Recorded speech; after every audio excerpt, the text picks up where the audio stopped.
What's going on, guys? Warrior Pro and Team New Balance athlete Rob Pannell here. And today we're going to talk about the fundamentals, the basics of lacrosse. And I'll be using the Warp next in the Warp family of products.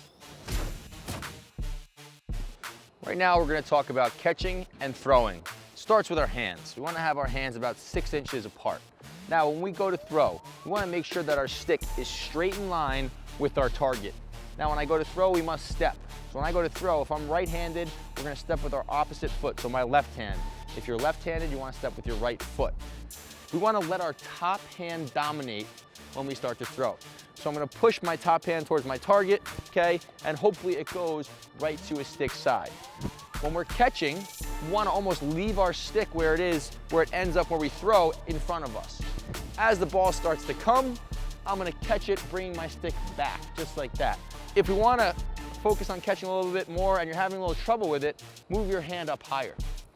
Now it's going to be easier putting your hand to where that ball is. Nice soft hands, bring it back behind your head. So you want to stick in front, catch it back behind your body. That way it's ready to cradle and get that ball right back out to your target, moving that stick in a straight line. Now, when cradling, we want to let our top hand dominate and just have the stick be nice and loose in those fingertips, right? Just a light little grip. The bottom hand is more of a guide hand. The stick's just going to move in between that bottom hand. It's just going to guide the stick where to go. You're not really going to grip the stick tight with your bottom hand. Now, when we cradle, we want to keep it tight. Try and keep it between our shoulders. If we get outside and have a big swing cradle, the more likely the ball may fall out or a defender will be able to check us. So we want to keep that cradle nice and tight to our body. Try and think about going from shoulder to shoulder. Let that top hand dominate and just kind of, I like to say, a little baby cradle, back and forth. Soft hands, let the stick just kind of fall in between those fingertips, and that bottom hand just kind of guides the stick back and forth. Now I'm going to give you guys 2 sayings to think about when it comes to ground balls.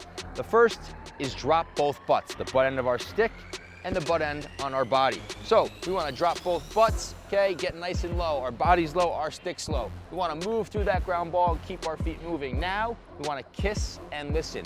Kiss the ball, listen to it, that'll protect it, and continue to move your feet to open space. Always make sure you're moving through the ground ball and continuing your momentum into open space, not back into the play where everyone came from.